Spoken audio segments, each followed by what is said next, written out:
Days since the win over Fulham at the weekend, just how pleased with you with that victory and the mentality you showed to get over the line?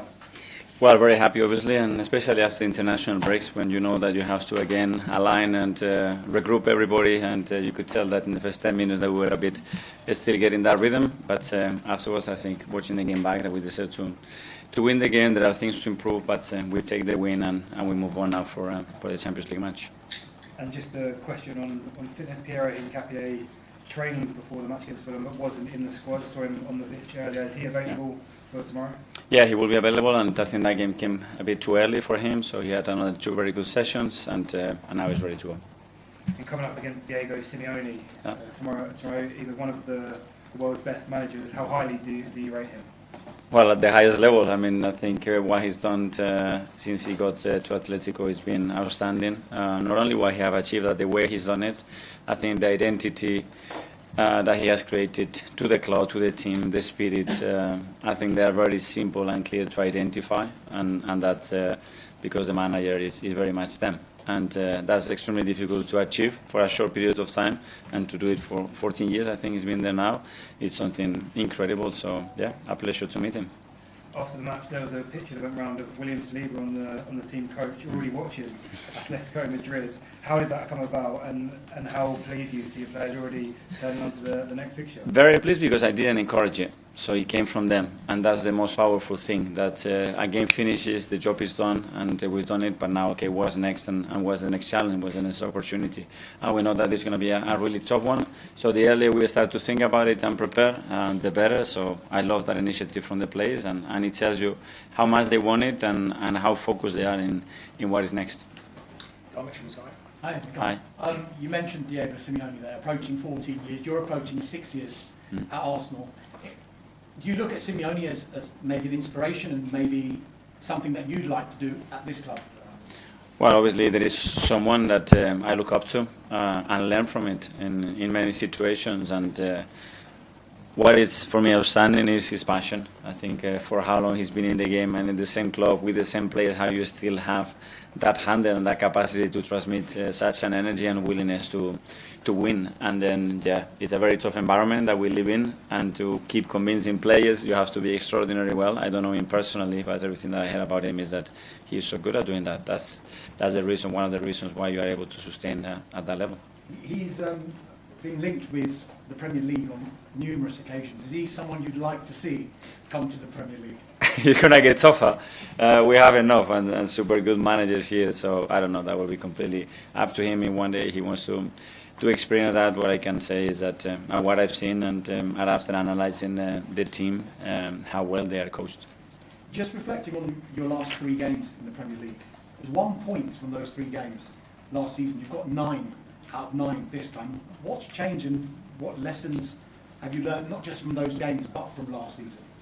Well, we have to obviously get as much information as we can and understand the reasons why we dropped at some points there, and then try to implement them. But to be fair, sometimes from a draw to a win, there are details and things that have to go your way. But it's true that the team shows a different kind of maturity, threat, and probably conviction at this stage. But it's still very early. We have to do it now for another 30 games, and that's going to be the objective. You say it's very early. The bookies have already made you the favourites for the title.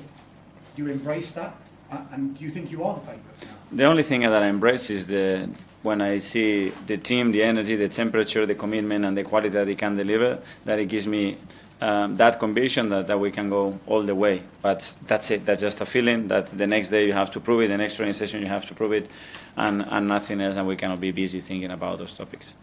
Thank you. Simon Standard?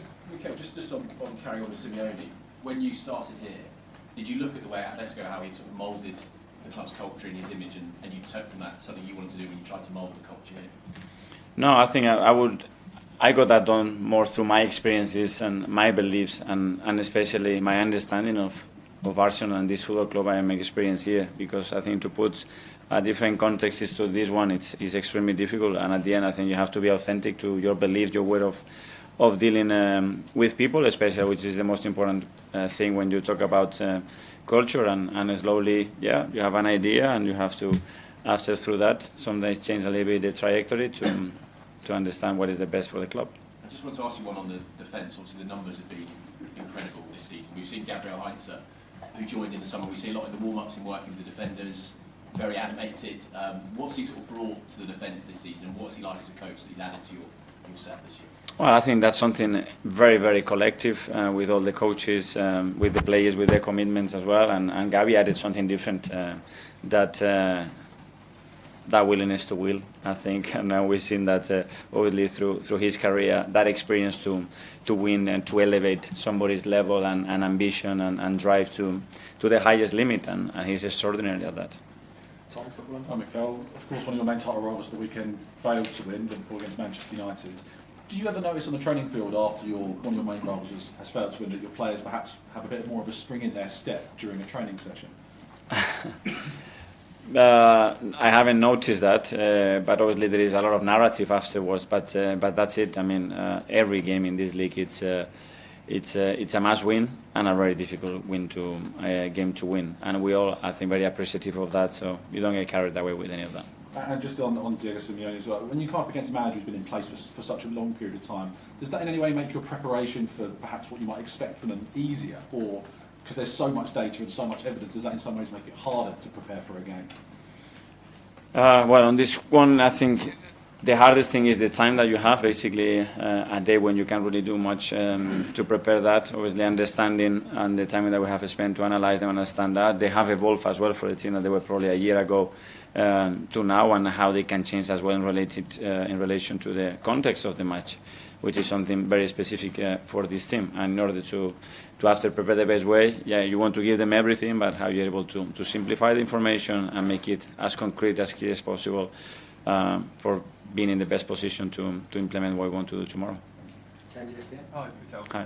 Can you just give us an insight into what makes Diego Simeone's team so difficult to play against and break down? Well, first of all, the willingness to win. You can sense that in every single ball, in every single yard, the way they play. So it's about how they compete, and then after how they play. And I think there are two very different things. And in order to after analyze what they are, the level of organization is really high. The level of discipline is really high. And then they have had quite a lot of talent throughout the years that are very specific for the needs and the way they want to play. And they are very, very, very good at exploiting those opportunities. As Darmus said, he has been linked with a move to the Premier League for years. I mean, do you think he could be successful? Do you think what he does in Spain in the Champions League could work in Europe? Well, if you work in the Champions League, which is the highest competition in Europe, he can do it anywhere. And I don't know, you have to come here and try it and feel it. But I'm very sure that his know-how is unbelievable, and his character and willingness would take him anywhere, I think. And just finally for me, obviously the set-piece record improved again at Fulham. Can you just talk a bit about the work that goes into maintaining that threat? Because you've been good at it. It's not a fluke. It's been 2-3 years where new routines come, the unpredictability is always there. Can you just talk a bit about the work that goes into maintaining that over such a long period? Well, keep evolving and keep improving. It's a system that when you put it in place, the system has to learn every single day, every single game to become better. And that's in relation to the players that we have and what we learn from ourselves, and as well what we learn from the opposition, and try to be as consistent as possible. And in order to do that, you have to give importance to certain topic to become really important. We try to do that in the way that we share the time and the focus in game preparation, and then is delivery. I'm Mikel. With Gabriel Heinze, you just said before about his willingness to win, and he's obviously won a lot of titles in his playing career. In the drills, he's often one-on-one with the players before and after the games. What does he kind of bring to the table in terms of the one-on-one scenarios with players? That experience, I mean, somebody tells you if you do that, you're going to be successful, and you know that he's done it and he's been successful, it's a lot of credibility there. And how the players reacted to him? He's obviously a very passionate, stern person. Also, I don't know, but from what you can see, how the players can react? It's a question for me. My feeling is that they already love him, which is normal. But the rest of the coaches is the same. They are all very different characters. But the relationship and the bond that we have with the players, I think it's unique, and I think that's something very, very powerful in a team.